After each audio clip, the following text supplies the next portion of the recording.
Mengalami kejadian aneh yang sulit dijelaskan, seperti merasa ada yang menjaga dalam situasi bahaya, atau tiba-tiba mendapat firasat kuat sebelum sesuatu terjadi, bisa jadi itu bukan kebetulan, melainkan pertanda keberadaan khodam leluhur yang selalu mengiringimu.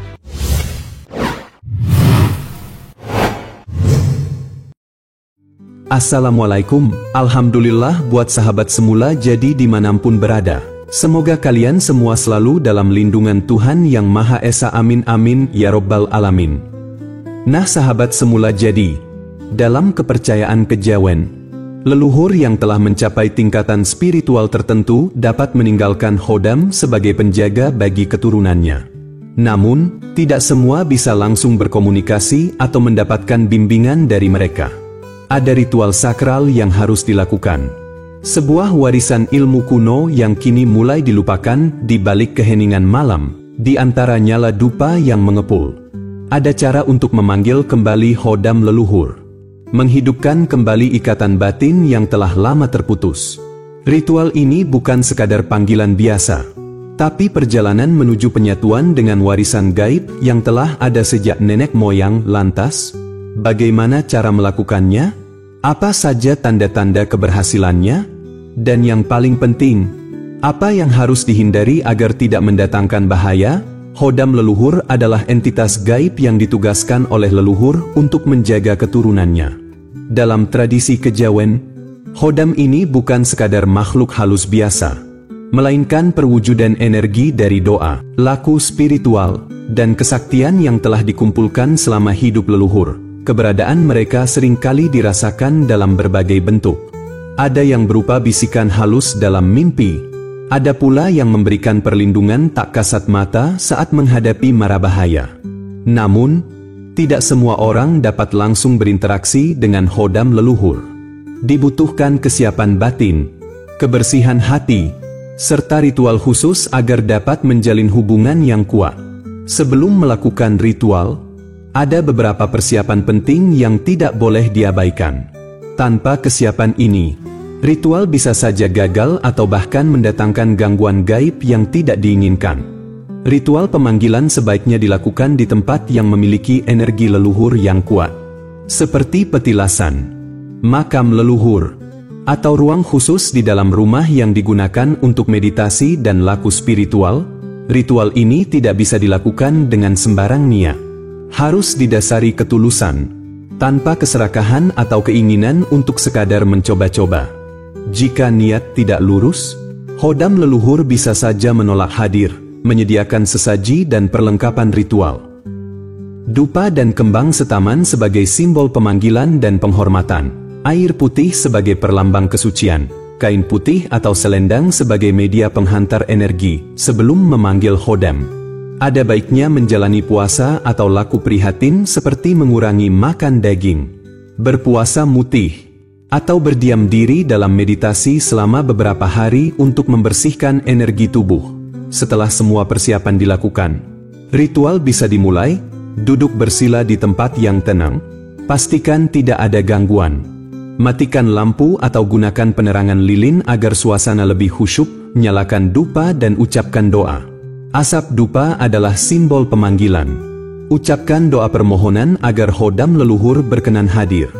Gunakan doa yang biasa diamalkan dalam keluarga atau sesuai dengan ajaran kejawen yang dianut. Pejamkan mata, tarik napas perlahan, dan pusatkan pikiran hanya pada leluhur yang ingin dipanggil. Bayangkan wajah atau sosoknya dengan penuh penghormatan. Mantra atau wirid ini biasanya diwariskan turun-temurun, atau bisa juga menggunakan doa universal yang mengandung permohonan kepada leluhur. Merasakan kehadiran khodam. Jika ritual berhasil, akan ada tanda-tanda tertentu, seperti perubahan suhu ruangan menjadi lebih dingin atau hangat, bau wangi yang datang tiba-tiba, muncul bayangan samar atau kilatan cahaya, suara bisikan halus di telinga atau dalam hati, mimpi yang memberikan pesan dari leluhur. Dalam melakukan ritual ini, ada beberapa hal yang harus dihindari agar tidak menimbulkan bahaya. Jika tujuan hanya untuk mendapatkan kekuatan atau kesaktian semata, maka ritual ini bisa berbalik menjadi malapetaka. Jika dalam proses ritual muncul perjanjian atau pesan dari khodam leluhur, maka harus dijalankan dengan penuh tanggung jawab. Mengabaikannya bisa menyebabkan gangguan gaib, kesucian jasmani dan rohani sangat penting. Jika sedang dalam keadaan marah, penuh emosi, atau tidak dalam kondisi suci, sebaiknya tunda ritual hingga benar-benar siap. Kadang-kadang, saat pertama kali mencoba ritual, bisa saja ada gangguan dari energi lain yang mencoba menghalangi. Jangan panik, tetap fokus, dan lanjutkan dengan keyakinan penuh. Setelah ritual selesai, biasanya akan muncul tanda-tanda keberhasilan dalam beberapa hari ke depan. Bisa berupa intuisi yang lebih tajam, perlindungan gaib dalam situasi tertentu, atau mimpi yang membawa pesan-pesan dari leluhur. Yang paling penting adalah tetap menjaga hubungan dengan khodam leluhur dengan sikap hormat dan laku yang baik dalam kehidupan sehari-hari. Khodam leluhur bukan sekadar makhluk halus biasa, tetapi bagian dari energi leluhur yang masih memiliki keterikatan dengan garis keturunannya. Ada yang berperan sebagai penjaga, ada pula yang memberikan bimbingan dalam kehidupan. Bahkan ada yang mendatangkan ilmu atau petunjuk dalam menghadapi masalah. Namun, tidak semua bisa serta-merta berkomunikasi atau merasakan keberadaannya. Ada syarat yang harus dipenuhi, ada tahapan yang harus dilalui. Ritual memanggil khodam leluhur bukan sekadar membaca doa atau mantra, tetapi perjalanan spiritual yang menuntut ketulusan niat dan kesiapan batin. Jika dilakukan tanpa persiapan yang matang, bisa saja hasilnya nihil, atau yang datang justru bukan khodam leluhur, melainkan entitas lain yang bisa menyesatkan. Tempat pelaksanaan ritual menjadi salah satu faktor utama. Petilasan, makam leluhur, atau ruang khusus yang sering digunakan untuk tirakat adalah pilihan terbaik. Tempat yang masih memiliki energi leluhur akan lebih mudah menjadi perantara, membuka jalur komunikasi antara alam manusia dan alam gaib. Selain tempat, niat juga harus diperhatikan. Kesombongan, ambisi pribadi, atau keinginan untuk sekadar mencoba-coba hanya akan menjauhkan khodam leluhur. Mereka bukan makhluk yang bisa diperintah sesuka hati, tetapi hadir karena ada ikatan batin yang kuat antara dirinya dengan keturunan yang memanggilnya. Jika niat tidak murni, bukan mustahil yang datang adalah makhluk lain yang hanya akan membawa dampak buruk. Persiapan lain yang tidak kalah penting adalah sesaji. Ini bukan untuk menyuap atau membeli khodam, tetapi sebagai bentuk penghormatan kepada leluhur yang telah lebih dulu menyusuri jalan spiritual. Kembang setaman, dupa, air putih, dan kain putih adalah simbol kesucian dan penghormatan. Setelah semua siap, ritual bisa dimulai. Langkah pertama adalah duduk bersila di tempat yang telah dipilih. Tenangkan hati, kosongkan pikiran dari hal-hal duniawi, dan fokuskan niat untuk memanggil khodam leluhur. Jangan terburu-buru, karena keberhasilan ritual ini bergantung pada sejauh mana seseorang mampu menjaga ketenangan batin dan konsentrasi. Kemudian, nyalakan dupa dan bacakan doa atau mantra sesuai ajaran leluhur.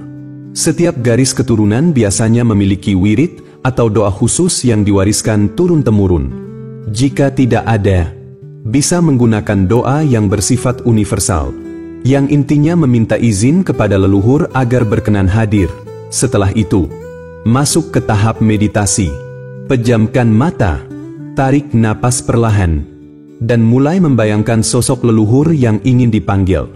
Bisa dengan membayangkan wajahnya, merasakan kehadirannya, atau mengingat ajaran-ajaran yang pernah diwariskan. Jika ritual berhasil, akan ada tanda-tanda yang muncul. Hawa dingin yang tiba-tiba terasa, bau wangi yang datang secara tak terduga, atau suara bisikan halus yang terdengar di telinga atau dalam hati. Dalam beberapa kasus, tanda-tanda ini tidak langsung muncul saat ritual berlangsung, tetapi datang dalam bentuk mimpi yang membawa pesan dari leluhur. Namun, jika tidak ada tanda-tanda sama sekali, bukan berarti ritual gagal. Bisa jadi, khodam leluhur belum berkenan hadir atau masih menguji kesungguhan orang yang memanggilnya. Dalam kondisi seperti ini, sebaiknya jangan putus asa. Lakukan laku tirakat tambahan seperti puasa atau meditasi yang lebih mendalam. Yang terpenting dalam ritual ini bukanlah seberapa cepat khodam leluhur bisa dipanggil, tetapi bagaimana menjaga hubungan spiritual agar tetap terjalin dengan baik. Jika sudah mendapatkan bimbingan dari khodam leluhur, jangan sekali-kali mengabaikan pesan yang diberikan. Jika sudah berjanji, harus ditepati. Jika sudah diberi wejangan, harus dijalankan. Karena khodam leluhur bukan sekadar penjaga, tetapi bagian dari warisan spiritual yang harus dijaga dan dihormati. Khodam leluhur bukan sekadar penjaga gaib, tetapi bagian dari warisan spiritual yang telah ada sejak zaman nenek moyang. Memanggilnya bukan sekadar melakukan ritual, melainkan perjalanan batin yang membutuhkan ketulusan, kesiapan, dan keyakinan yang kuat, tanpa niat yang bersih dan laku yang benar. Ritual ini tidak akan memberikan manfaat, bahkan bisa mendatangkan hal yang tidak diinginkan. Setiap leluhur yang telah mencapai tingkat spiritual tertentu seringkali meninggalkan khodam untuk menjaga keturunannya. Namun, tidak semua bisa langsung berkomunikasi dengannya. Butuh kesabaran dan serangkaian tahapan agar hubungan tersebut bisa terjalin dengan baik. Tempat ritual, waktu pelaksanaan, serta tata cara yang benar harus diperhatikan dengan seksama. Dalam prosesnya, ada tanda-tanda yang bisa dirasakan saat khodam leluhur hadir. Bisa berupa hawa dingin yang tiba-tiba datang, aroma wangi yang muncul tanpa sebab, atau firasat kuat yang terasa di dalam hati. Ada juga yang menerima pesan lewat mimpi atau suara halus yang memberikan petunjuk. Jika mengalami hal ini, artinya hubungan dengan khodam leluhur mulai terbentuk. Namun, keberhasilan ritual bukanlah tujuan akhir. Yang lebih penting adalah bagaimana menjaga hubungan tersebut dengan baik. Jangan sampai setelah mendapatkan petunjuk atau perlindungan, justru menjadi lalai dan melupakan ajaran leluhur. Karena jika khodam leluhur tidak dihormati, energinya bisa perlahan menghilang, meninggalkan keturunan tanpa bimbingan. Manfaat dari memahami ritual ini sangatlah besar. Dengan mengetahui cara memanggil khodam leluhur, seseorang bisa lebih mengenali jati diri dan asal-usulnya. Selain itu, khodam bisa menjadi pemandu dalam kehidupan, memberikan perlindungan, bahkan membantu dalam berbagai urusan dunia maupun batin. Yang terpenting, hubungan ini harus selalu dijaga dengan niat baik dan laku yang benar. Silakan utarakan keluh kesah hidup dengan singkat di kolom komentar. Cukup dengan menuliskan angka 99. Angka ini mengandung makna agung dan mulia. Dengan menyebutnya, semoga beban yang ada menjadi lebih ringan dan impian yang selama ini diharapkan bisa semakin mendekati kenyataan. Salam semula jadi. Wassalam.